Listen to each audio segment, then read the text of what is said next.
Senior صحافی اور تجزیہ کار جاوید چودھری کے مطابق میں یوں ہی سڑک کی دوسری سائیڈ پر پہنچا، مجھے پولیس مین نے روک لیا۔ اس کا پہلا سوال تھا فارن اور لوکل۔ میں نے مسکرا کر جواب دیا، فارن اینڈ ٹورسٹ۔ اس نے مجھ سے پاسپورٹ مانگ لیا۔ میں نے پاسپورٹ اس کے حوالے کر دیا۔ اس نے پاسپورٹ کا معائنہ کیا، ویزے کا جائزہ لیا، موبائل سے پاسپورٹ کے پہلے صفحے کی تصویر کھینچی اور اس کے بعد پوچھا کارڈ اور کیش۔ میں نے حیران ہو کر سوال کیا، کیا مطلب میں کیش یا کارڈ کیوں دوں گا؟ وہ مسکرایا، بیلٹ کے ساتھ لٹکی مشین اتاری اور بٹن دبایا۔ مشین سے چڑ چڑ کی آواز آئی، رسید نکلی اور اس نے وہ رسید میرے ہاتھ میں پکڑا دی۔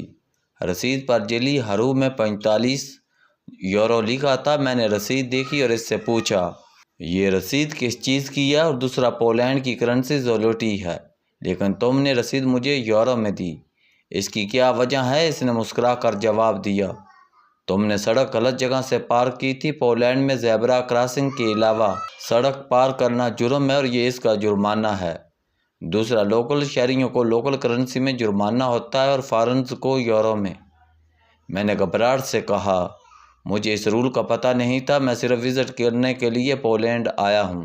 اس نے پوچھا، کیا تمہارے ملک میں زیبرا کراسنگ نہیں ہے؟ میں نے شرما کر جواب دیا، لیکن وہاں درمیان سے سڑک پار کرنے پر جرمانہ نہیں ہوتا۔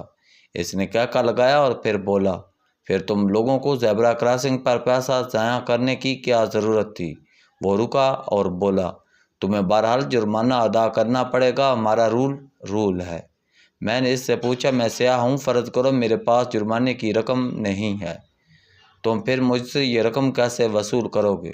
اس نے ہنس کر جواب دیا، میں تمہارا پاسپورٹ لے جاؤں گا، تم رقم کا بندوبست کرو گے، جرمانہ ادا کرو گے اور پولیس اسٹیشن سے پاسپورٹ وصول کر لو گے، لیکن اس میں تمہارا بہت سا وقت اور انرجی ضائع ہو جائے گی، لہٰذا بہتر یہی ہے تم جرمانہ یہیں ادا کر دو۔ میں نے مسکرا کر کہا، اور اگر میں اس کے باوجود جرمانہ ادا نہ کروں تو پھر؟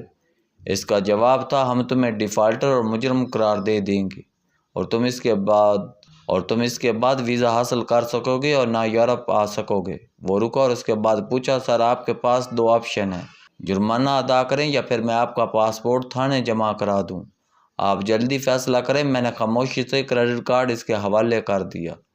اس نے کارڈ مشین کے ساتھ ٹچ کیا، اس میں سے 45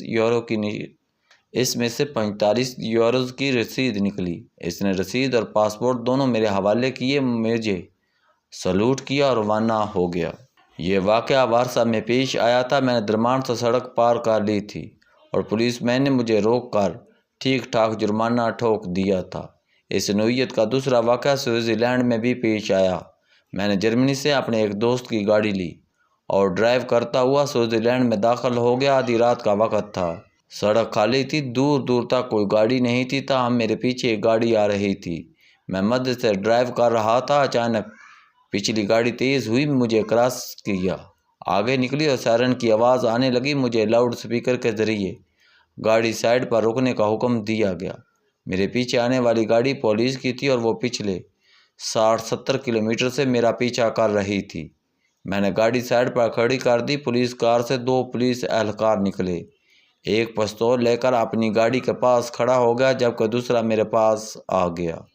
میرے دونوں ہاتھ گاڑی کی چھت کے ساتھ لگوائے گئے، گاڑی کی تلاشی لی گئی، میرا منہ سونگھا گیا اور مکمل تسلی کے بعد، تم پچھلے 60 کلومیٹر سے مسلسل اوور سپیڈ ہو، لہذا تمہارے پاس دو آپشن ہیں، تم اور گاڑی دونوں تھانے میں بند ہو جائیں یا پھر تم جرمانہ ادا کر دو۔ میں نے ظاہر ہے جرمانے کی حامی بھر لی۔ پولیس مین میرا پاسپورٹ لے کر گاڑی میں گیا اور ویزا سوئس فرینک کی رسید لے کر واپس آ گیا۔ میرے ہاتھوں کے تمام طوطے اڑ گئے۔ 1000 سوئس فرینک اس زمانے میں لاکھ روپے بنتے ہیں، یہ 3,17,000 کے برابر ہیں۔ میں نے آدھا گھنٹہ اپنے پردیسی ہونے، غریب سیاح ہونے اور بے وقوف ہونے کی یقین دہانی کراتا رہا، لیکن وہ ٹاس سے ماس نہیں ہوئے، لہذا مجھے انہیں 1000 فرینک جرمانہ ادا کرنا پڑ گیا۔ وہ دن ہے اور آج کا دن ہے۔ میں سوئٹزر لینڈ میں پیدل چلتے ہوئے بھی احتیاط کرتا ہوں۔ آپ اگر دنیا کے کسی کونے کے لا اینڈ آرڈر، انصاف اور اخلاقیات کا اندازہ کرنا چاہتے ہیں تو آپ صرف اس کی سڑکیں دیکھ لیں، آپ کو پورا معاشرہ اور اس کا نظام آئینے کی طرح صاف دکھائی دے گا۔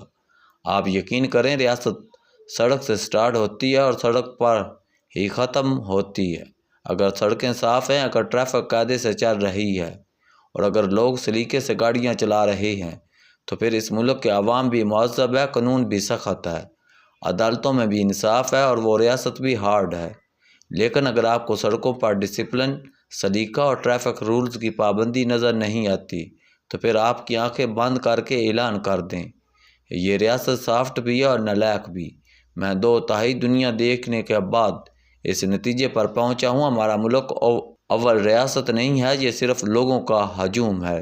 دوم، ہم پانی کی طرح سافٹ ہیں، ہمیں جس طرح نصیب نظر آتا ہے ہم اس طرف بہہ جاتے ہیں، اور اس بہاؤ کے دوران ہم یہ بھول جاتے ہیں ہمارا رخ چند لمحے قبل کس طرف تھا۔ ہمارے ملک میں بدقسمتی سے شخصی نظام ہے، ایک شخص بدلتا ہے تو پورے ملک کا مزاج بدل جاتا ہے، ہمارا آئین اور ہمارے ملی نغمے اور نعرے تک بدل جاتے ہیں۔ ہم مجاہدین کو خارجیوں اور خارجیوں کو مجاہدین میں تبدیل کرتے 10 منٹ نہیں لگاتے۔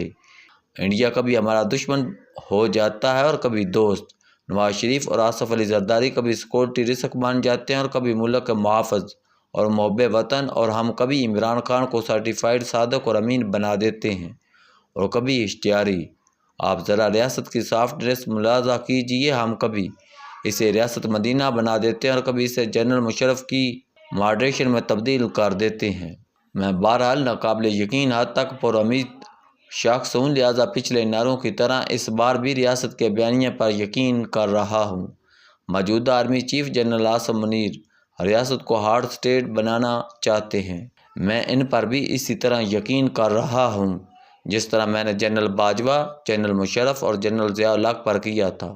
میں دل سے یہ بھی سمجھتا ہوں ریاست کو کسی بھی حال میں خالہ جی کا بیڑا نہیں ہونا چاہیے کہ جس وقت جس کا دل چاہے وہ منہ اٹھا کر جدھر چاہے گھس جائے اور جس طرف سے چاہے نکل جائے۔ ہم سے جو ملک، جو مجرم، جو قیدی مانگے ہم اسے اس کے حوالے کر دیں اور وہ بعد ازاں وزیر اعظم بن کر واپس آ جائے اور بیر بجوانے والے اسے لائن میں لگ کر سلوٹ کریں۔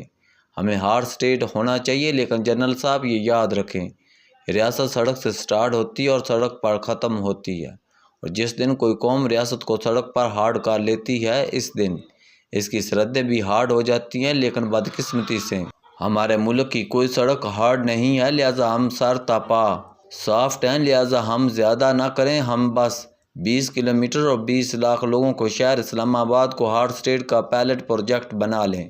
ہم صرف وفاقی دارالحکومت کی ٹریفک کنٹرول کر لیں، ہم یہ فیصلہ کر لیں اسلام آباد میں کوئی شخص لائسنس کے بغیر ڈرائیونگ نہیں کر سکے گا۔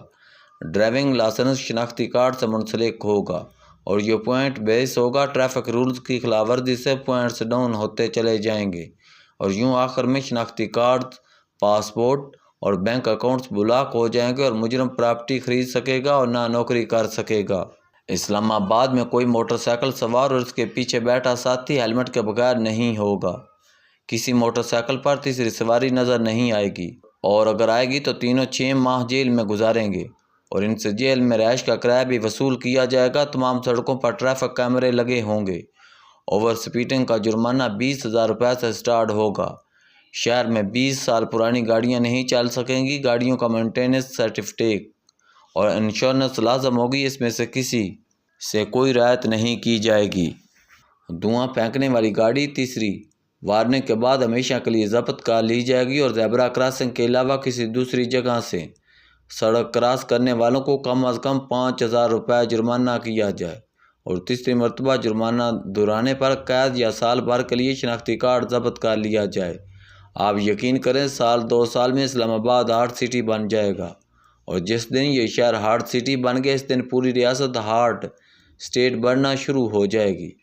لیکن اگر ہم اپنی ریٹ 20 کلومیٹر کے اس شہر پر نافذ نہ کر سکے تو پھر ہم قیامت تک 7 لاکھ مربع کلومیٹر کی ریاست کو ہارڈ اسٹیٹ نہیں بنا سکیں گے۔ لہٰذا جنرل صاحب پلیز اسلام آباد کی سڑکوں سے سٹارٹ لیں۔ ہم اگر یہاں کامیاب ہو گئے تو پورے ملک میں ہو جائیں گے، ورنہ پھر بھول جائیں گے۔